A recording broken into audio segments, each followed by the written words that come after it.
رسول اللہ صلی اللہ علیہ وآلہ وسلم نے فرمایا کہ اللہ تعالیٰ اس شخص کو تر و تازہ خوش رکھے جس نے میری کوئی حدیث سنی اور اسے دوسروں تک پہنچا دیا۔ تو حدیث نبوی صلی اللہ علیہ وآلہ وسلم سننے کے لیے ہمارے چینل کو سبسکرائب کریں۔ شکریہ۔ بسم اللہ الرحمن الرحیم۔ حضور صلی اللہ علیہ وآلہ وسلم کا ارشاد ہے کہ اگر ایک شخص کے پاس بہت سے روپے ہو اور وہ ان کو تقسیم کر رہا ہو اور دوسرا شخص اللہ کے ذکر میں مشغول ہو تو ذکر کرنے والا افضل ہے، یعنی اللہ کے راستے میں خرچ کرنا کتنی ہی بڑی چیز کیوں نہ ہو، لیکن اللہ کی یاد اس کے مقابلے میں بھی افضل ہے۔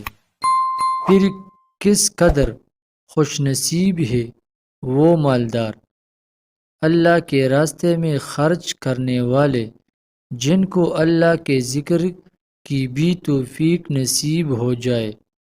ایک حدیث میں ہے کہ اللہ تعالی شانہ کی طرف سے بھی روزانہ بندوں پر صدقہ ہوتا رہتا ہے اور ہر شخص کو اس کی حیثیت کے موافق کچھ نہ کچھ عطا ہوتا رہتا ہے، لیکن کوئی عطا اس سے بڑھ کر نہیں کہ اس کو اللہ کے ذکر کی توفیق نصیب ہو جائے۔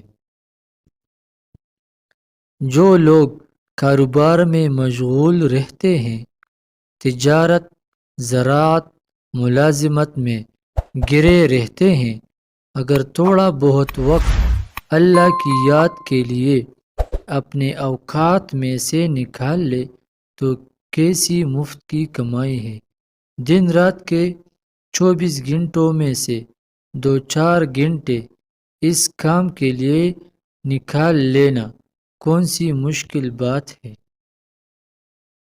آخر فضولیات لغویات میں بہت سا وقت خرچ ہوتا ہے، اس کارآمد چیز کے واسطے وقت نکالنا کیا دشوار ہے۔ ایک حدیث میں حضور صلی اللہ علیہ وآلہ وسلم کا ارشاد ہے کہ اللہ کے بہترین بندہ وہ ہے جو اللہ کے ذکر کے واسطے چاند، سورج، ستارے اور سایہ کے تحقیق رکھتے ہیں، یعنی اوقات کی تحقیق کا اہتمام کرتے ہیں۔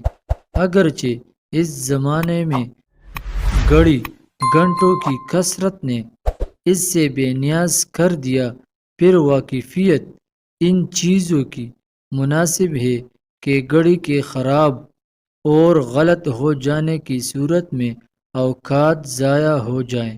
ایک حدیث میں آیا ہے کہ زمین کے جس حصے پر اللہ کا ذکر کیا جائے وہ حصہ نیچے 7 زمینوں تک دوسرے حصوں پر فخر کرتا ہے۔ جزاک اللہ۔ Please subscribe to my channel.